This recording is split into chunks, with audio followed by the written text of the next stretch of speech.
Belle bonjour tout le monde et bienvenue sur la première vidéo de cette chaîne Budgéteuse Imparfaite. Alors sur cette chaîne on parlera budget, organisation, conseil, bon plan et pourquoi pas investissement. Mais on parlera, je l'espère, surtout de sujets qui vous plairont. Alors comme vous l'avez sûrement vu dans le titre, on parlera objectifs financiers, comment j'ai débuté la méthode des enveloppes. Qu'est-ce que j'ai dû mettre en place, quelles ont été mes réflexions par rapport à ça. Alors j'ai 23 ans, je suis une jeune active qui a découvert le marché du travail il y a environ 2 ans. Je vis en couple avec mon chéri depuis environ 2 ans également. Et j'ai un prêt étudiant à rembourser. Donc c'est vraiment la raison qui m'a poussée à commencer à m'intéresser à ma gestion de budget, à la gestion de mes finances et qui a commencé à me faire réfléchir en fait sur comment je pourrais m'en sortir, parce que clairement vous allez voir que ça plombe mes finances et il fallait vraiment que je réagisse. Alors aujourd'hui on va vraiment se centrer sur les réflexions que j'ai eues avant même, je vais mentir si je dirais avant même d'avoir acheté mon planeur, etc. On connaît, en voyant les vidéos, on va tout prix un planeur. Donc le mien ressemble à ça, mais ce n'est pas le seul et on aura l'occasion d'en reparler dans une prochaine vidéo. Alors avant de commencer la méthode des enveloppes, ce que j'aurais dû faire, c'est vraiment me fixer des objectifs. J'ai commencé la méthode des enveloppes officieusement en janvier et au bout de 2 mois, je me suis rendu compte qu'il me fallait une carotte en fait. Il me fallait une motivation, il me fallait savoir exactement pourquoi je le sais. Et quand je dis savoir exactement les objectifs que j'allais atteindre, c'est chiffré. Ça veut dire, certes, je voulais faire des économies, mettre de l'épargne de côté, mais combien il fallait que je mette de côté pour atteindre mes objectifs, c'était vraiment la question principale. Ce qui m'a amené à faire ce type de support. Donc, mon premier support, c'est celui-ci, afin de lister mes 5 objectifs financiers. Donc, où j'en ai 3 principaux et 2 secondaires, pour ma part. Alors, le principal objectif, vous l'aurez compris, alors peut-être pas pour cette année 2022, mais en tout cas, je me l'écris, c'est de rembourser mon prêt étudiant. Mais la question c'était, oui, mais dans combien de temps? Enfin voilà, essayer de préciser un petit peu cet objectif. Et je voudrais le rembourser en 2 ans. Donc 2 ans et plus de prêt étudiant, ça me semble top. Alors, une fois que je me suis posée sur cet objectif-là, il a fallu me dire, ok, une fois que je sais où je vais, comment j'y vais en fait?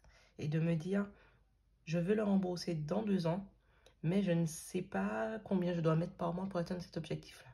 Ce qui m'a amené à réaliser un simulateur. Alors, je l'appelle un simulateur d'épargne, mais en fait, ça me simule le montant que je dois mettre par mois pour rembourser en anticipé mon prêt dans 2 ans. Donc, je vous le montrerai un petit peu plus tard dans la vidéo. Mon deuxième objectif, quant à lui, concerne plutôt mon épargne de précaution. Donc, inutile de rappeler l'importance de l'épargne de précaution qui est, pour ceux qui ne le savent pas, une épargne qui nous permet de faire face aux différents imprévus, aux différentes galères que l'on peut avoir, comme par exemple si on a une panne de gros électroménager qu'il faut rembourser en urgence, ou encore une panne de voiture, par exemple. C'est dans ce fonds qu'on devrait aller taper normalement. Donc moi, je me donne comme objectif 6 000 €, sachant que j'ai déjà commencé à mettre un petit peu de côté, mais j'aimerais atteindre 6 000 €. Alors peut-être pas pour la fin de l'année, je suis réaliste, sachant que vous verrez que mon objectif principal est plutôt, en termes de stratégie, plombe aussi un petit peu mes finances, mais bon. Donc 6 000 €, ce serait vraiment pas mal pour être bien. Et enfin, le troisième, c'est, je l'appellerai mon épargne immobilière, on va dire. Donc ce sera pour mettre de côté, donc sur mon PEL, mon plan d'épargne logement.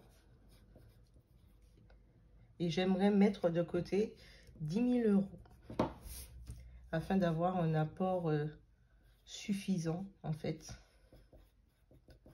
pour un futur projet immobilier par exemple. Ensuite, après avoir défini mes 3 objectifs principaux, je me suis intéressée à 2 objectifs secondaires. Ça veut dire des objectifs que j'aimerais atteindre, si possible, tous les mois, mais qui n'étaient pas prioritaires par rapport à ceux-ci. Donc, c'était vraiment respecter les budgets que je me serais fixés. Alors, pour ceux qui ont déjà commencé la méthode des enveloppes, vous savez à quel point ça peut être compliqué et que des fois, même si ce n'est pas... Normalement, ce n'est pas autorisé par la méthode, on doit des fois aller chercher les fonds dans d'autres enveloppes parce qu'il n'y en a pas dans cette enveloppe-là et qu'on sait que ce fonds-là, on ne l'utilisera pas. Enfin bref, donc ça peut être compliqué de respecter les budgets, enveloppe par enveloppe en tout cas. Donc j'aimerais me fixer ce petit objectif-là, bien que peu importe l'objectif, je ne me mets aucune pression. Je fais comme je peux et comme je veux déjà, surtout, mais comme je peux. Alors respecter mes budgets et aussi ne plus avoir de découvert. Parce que c'était une habitude, une mauvaise habitude que j'avais prise quand j'avais des achats impulsifs, etc. En général, je ne laissais pas beaucoup d'argent sur mon compte, sauf que je n'anticipais pas de grosses dépenses qui passaient sur mon compte et je me retrouvais vite à découvert. Donc, voilà pour moi la première étape qu'on devrait mettre en place avant ou une fois qu'on a commencé la méthode des enveloppes, c'est vraiment de se poser la question, quels sont mes objectifs financiers chiffrés? Parce que ça doit être des mesures réalisables déjà. On ne va pas espérer mettre de côté 100 000 euros alors qu'on n'a pas forcément les moyens. Ça semble logique, mais c'est bien de le rappeler. Et surtout d'avoir des objectifs mesurables, donc quantifiables. Il faut qu'à la fin de l'année, je puisse avoir un chiffre de départ, un chiffre d'arrivée pour pouvoir les comparer par exemple. Donc je trouvais important de faire tout ça avant. D'ailleurs, n'hésitez pas à me dire si vous aussi vous êtes fixé des objectifs et quels sont les vôtres. Est-ce que vous avez aussi un prêt à rembourser et pourquoi vous avez commencé la méthode des enveloppes si toutefois vous l'avez commencé du moins. Après avoir fait ça, je me suis intéressée à tous mes supports d'épargne. Donc j'avais pas mal de livrets, enfin pas mal, j'en avais 5 quoi.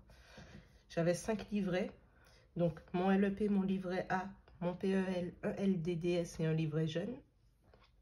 Et j'ai voulu, alors là j'ai noté des valeurs mais non.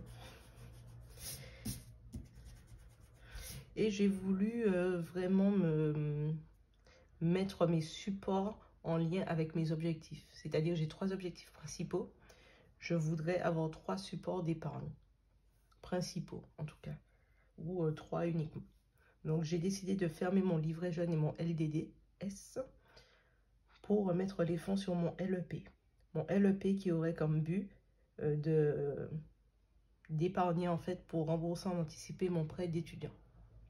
Donc là, en accord avec mon objectif numéro 1. Mon livret A, lui, sera en accord avec mon objectif numéro 2, qui est mon épargne de précaution. Donc tous les fonds seront alloués à mon épargne de précaution, constitueront en tout cas mon épargne de précaution. Et enfin mon PEL, pour mettre de l'argent de côté pour un investissement immobilier futur. Et grâce en fait à ce support, je pourrais noter mois par mois les virements que j'y effectuerai. Donc là par exemple en février, disons que j'ai mis 100 €. Et sur le livret A, j'ai mis 50 €. Donc je sais qu'à la fin du mois, j'ai mis 150 €. Et ça me permettra en fait de voir sur l'année, est-ce que mes versements ont été réguliers et de suivre en fait le solde. Alors de manière, j'arrondirai les valeurs, mais ça me permettra d'avoir vraiment une vision globale sur l'année, de pouvoir surtout faire un bilan par rapport à ce que je me suis fixé comme objectif et par rapport à ce que j'ai en sortie. Alors, il est clair que je n'atteindrai peut-être pas ces objectifs au bout de à la fin de l'année. Mais peut-être que j'y arriverai dans 2-3 ans et j'aimerais bien voir l'évolution en fait. D'où ce support.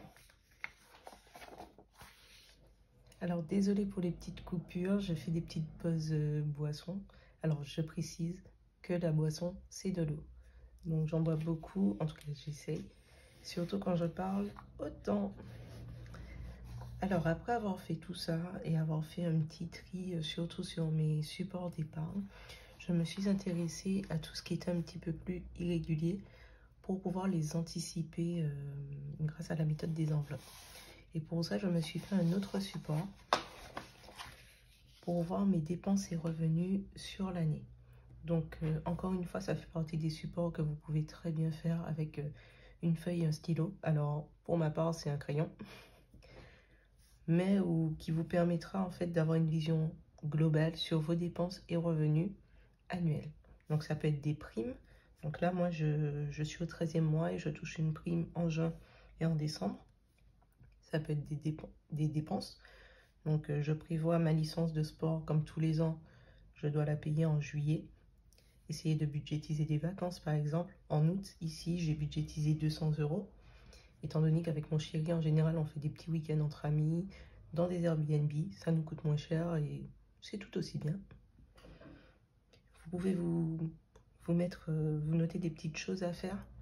Par exemple, je sais qu'en septembre, je vais essayer de changer d'abonnement Amazon Prime pour passer de 49 € à 24 €, puisque je peux peut-être bénéficier de Amazon Prime Student, étant donné que j'ai toujours mon adresse mail étudiante.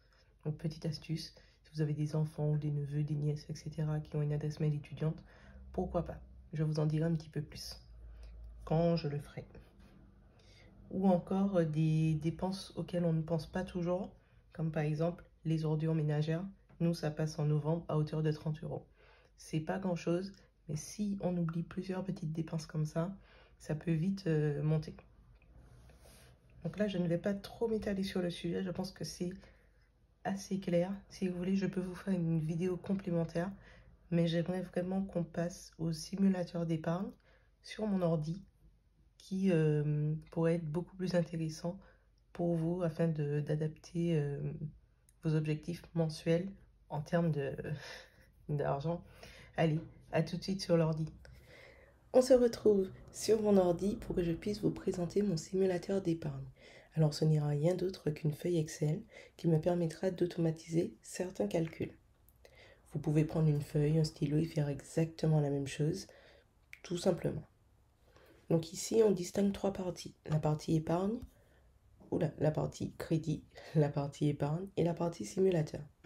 Donc là, je rentre les informations relatives à mon crédit, mes mensualités et les échéances restantes. Donc là, on suppose que je dois encore rembourser 4 ans de mon crédit à hauteur de 500 € par mois, ce qui fait 24 000 € au total. Ici, je vais supposer que j'ai déjà mis de côté 2 000 € et que je souhaiterais à l'avenir mettre 200 € par mois pour pouvoir rembourser ce crédit.